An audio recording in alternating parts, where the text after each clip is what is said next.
basically Down syndrome is when someone's basically born or has an extra chromosome.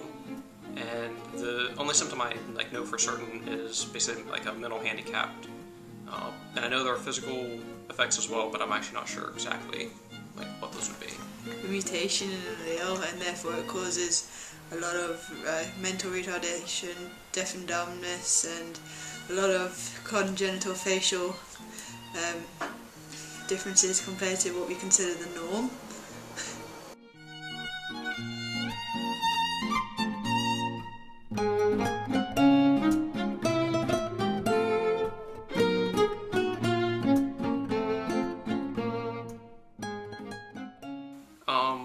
Honestly, I'm not exactly sure basically if they're capable of having sex. I've never done any research in.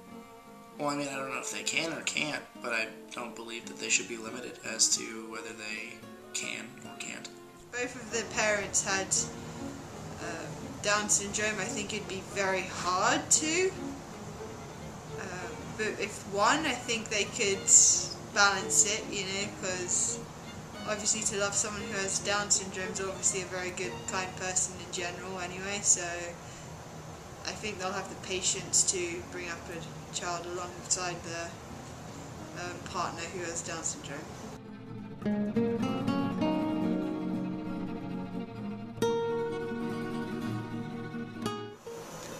I mean, I think it's every person's right to have children and to have sex, and that's the main goal of any living organism, is to reproduce. I mean, yes, Down syndrome, they do have disabilities, but they're not exactly, they can function and achieve, things in life that others want to achieve, even though they may have more difficulties than some. So, that's kind of a hard question, actually. Well, I mean, they have the same rights as everybody else, don't they?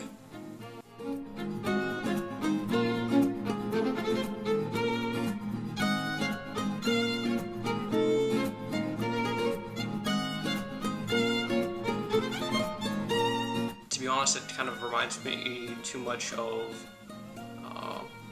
a lot of the eugenics programs in the early 1900s, which it seems very similar to that, I guess.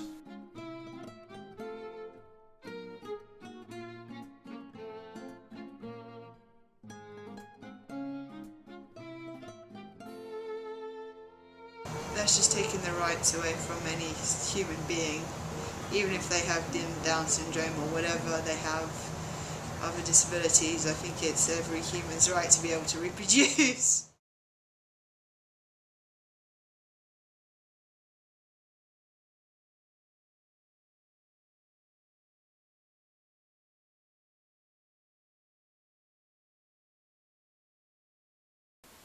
I mean, they're human beings, just like everybody else.